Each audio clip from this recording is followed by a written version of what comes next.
श्रोतेहो नमस्कार. ऐसी अक्षरे रसिके या कार्यक्रमात आज आपण ऐकणार आहोत संतोष खाडे यांचा ललितबंध संध्याकाळ थांबते. संध्याकाळ ही फक्त दिवा लागण्याची वेळ नाही, ती एक मन शांत करण्याची वेळ असते. ती एक थांबायची, विसावायची आणि स्वतःशी बोलायची संधी असते. जणू काही सूर्य आपले दिवसभर कार्य करून थकून भागून घरी जाताना आपल्यालाही सांगतो, मी निघतो, उद्या येईन, आता निवांत विश्रांती घ्या. दिवसभर आपण धावतो, कधी लोकांसाठी, कधी जबाबदाऱ्यांसाठी, कधी स्वतःपासून पळण्यासाठी. हळूहळू फोन वाजतात, कामं वाढतात, मन सैरभैर होतं. पण संध्याकाळ मात्र हळूच येते आपल्याला परत बोलवायला. ती कधीकधी बोलत नाही, पण ती सांगते, परत ये स्वतःकडे, थांब जरासा. ती कुठल्याच घड्याळावर अवलंबून नसते. कधी ती 4 वाजताच येते, कधी 6लाही नकोशी होते. पण जेव्हा येते तेव्हा तिच्यासोबत एक गुंतवून टाकणारी शांतता येते. आणि ही शांतता फक्त बाहेरची नसते, ती आपल्या अंतर्मनात उतरते. मग वाटतं आपण खूप दिवसानंतर स्वतःशी बोलतोय. लहानपणी संध्याकाळ म्हणजे खेळ संपण्याची सक्ती. उशीर झाला की आईचा राग, पुरे आता ये आत. कधी झाडू घेऊन दारात उभी राहायची, म्हणायची, मुगडा घेऊन येते आता. तेव्हा वाटायचं संध्याकाळ ही जणू शत्रू आहे, खेळाची, छोट्या छोट्या आनंदाची आणि वाऱ्यात उडणाऱ्या थोड्याशा मोकळ्या स्वप्नांची. पण आता वाटतं ती आईच होती आणि संध्याकाळ ही तिचंच रूप होतं, आपल्याला सांभाळून घेणारं.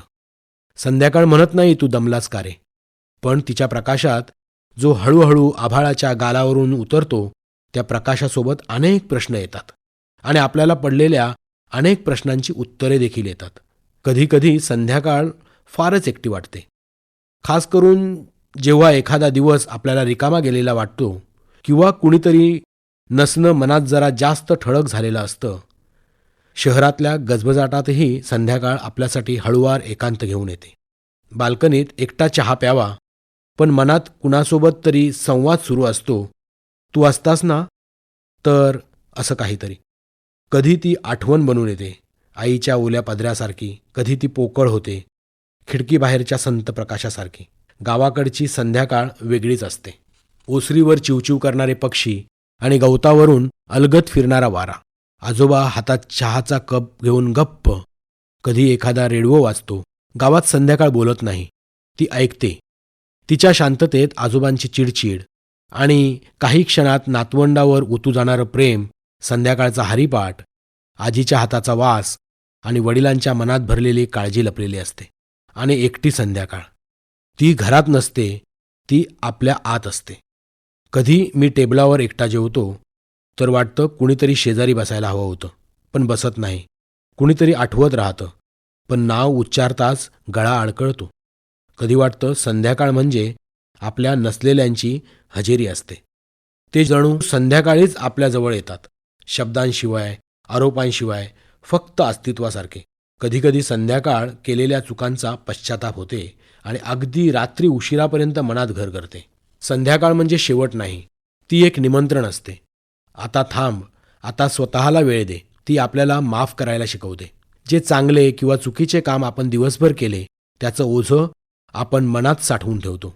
संध्याकाळ त्या साऱ्या ओझ्यांना एक हळवा हात लावते आणि म्हणते, उद्या पुन्हा सूर्योदय होईल, आज इतकं पुरे, तू थांब.